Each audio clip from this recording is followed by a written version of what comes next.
Now, many of you will know that the China Association of Auto Manufacturers came out and said that, look, the fierce competition or the ridiculous price cuts that we are seeing onto the new energy vehicle market, it must stop or it must come to an end.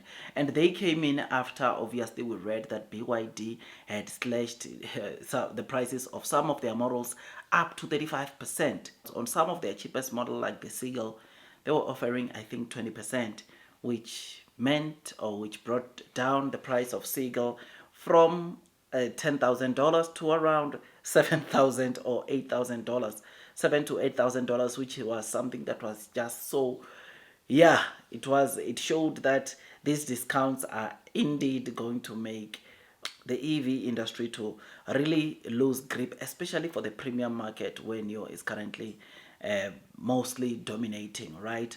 I mean, the China Association of Auto Manufacturers, when they came and issued such statements of saying that this should come to an end, they noticed that this will end up leading to materials that are used to build these cars to be compromised, reducing the quality that we see from the new energy vehicle cars that are being sold in China. And they said this must stop. Now, the reason why I'm doing this video, BYD responded. Apparently, one of the BYD's executive responded, and as seen on the screen, you'll notice that he highlighted that, look, this is not stable. Price cuts or recent price cuts are not sustainable.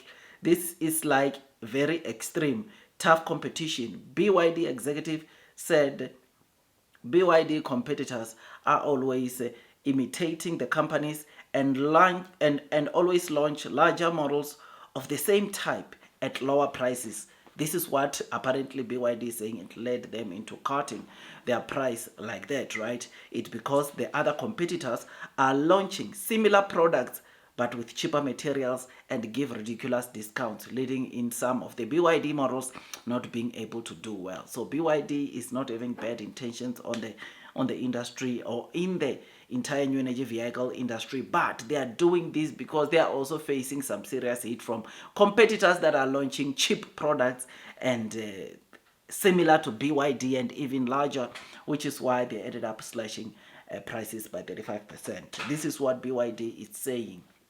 So I think it is important that China Association of Auto Manufacturers, and also there's another association I just forgot, the Steel Association that I spoke about right during the week. They need to come and work together and make sure, because what is happening, apparently the EV makers, like what we spoke about midweek, they are going to these sheet producers or metal sheet producers that are used to build these cars to say, cut down your cost by 10% so that they can still retain some good profits or some good margins as they make these cars. And still sheet producers are complaining to say that this cannot be, it's difficult because also they are running a business, they are trying to make profits, and cutting their sheets by 10%, it ends up making them not making money, which ends up killing the entire industry. So the Steel Association,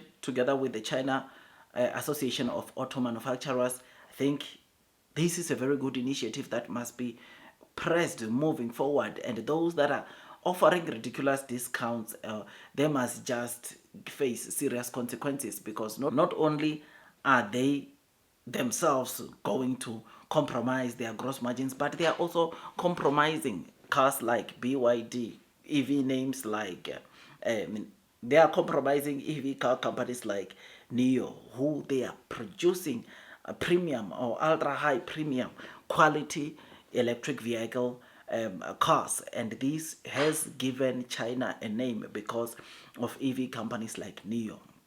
They have given China a name to say that, look, hold on, China is not just making maybe not so good quality products anymore, but we've got EV companies like NIO that is putting some serious weight onto China auto market as a whole because of NIO, because of cars that some of the models that, or some of the cars that BYD is building, and therefore it ends up not making sense or not being good for China as a whole if we are going to get other EV competitors who are trying to make sure that they sell as many cars as possible, compromising the quality that they are using or the materials they are using on the cars, all for the sake of getting more sales. It is not something that I think China should allow. Honestly, I think they should be dealt with.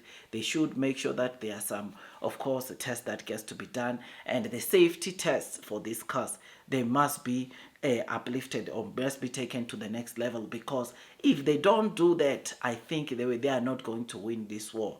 So what China needs to do, they must check of the approval on how they are approving these cars, and make sure that in terms of quality, in terms of safety and technology, these cars are adapting or are meeting the minimum requirements by China, which I think that is the only way that we will win this. Otherwise, there will always be price wars in China, which, as per BYD's executive is saying, this is not sustainable. It cannot be sustained, and it ends up compromising so many EV car companies to be able to do well, like our very own NIO. BYD this year, you know that they intend on selling over 4 million cars globally, which is a 30% increase, I think, year over year from the 4 million we saw them selling last year.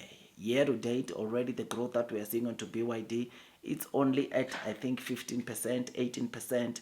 And this simply means that they are very far off, or they are still a bit far off from where they want to see or find themselves being or sitting at in terms of the total sales that they generate this year. BYD, you know that one of the things that they are doing, or their strategies, they are betting big outside of China. They intend on selling millions and more. They intend on selling over 1 million cars outside of China very soon. And they say, I think by 2030, they should be able to easily do this or sell this. I think in my country right now, which is in South Africa, I'm starting to see a lot of BYD sale.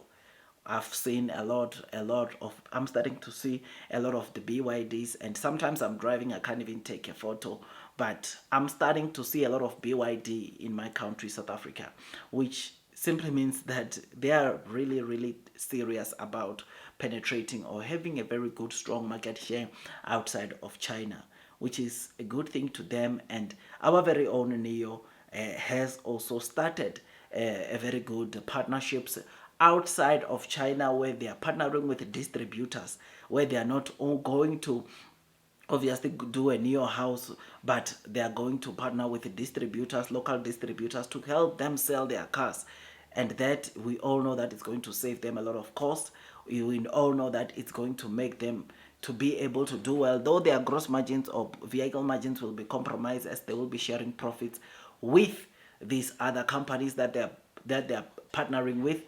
This will still make NIO to be able to do very well and penetrate the market outside. And I think until such point where NIO is able to sell so many cars in these countries, I think they will forever use this partnership or their partners to be help them sell their cars, which is a very good thing. So yeah, man, this is what we read, this is what we saw, and this is what BYD is responding by saying. And it's a very good, it's an interesting thing that requires a lot of attention from the Chinese associations and government, to make sure or ensure that EV companies like NIO still are able to do very well in the market in China, which is a very good thing.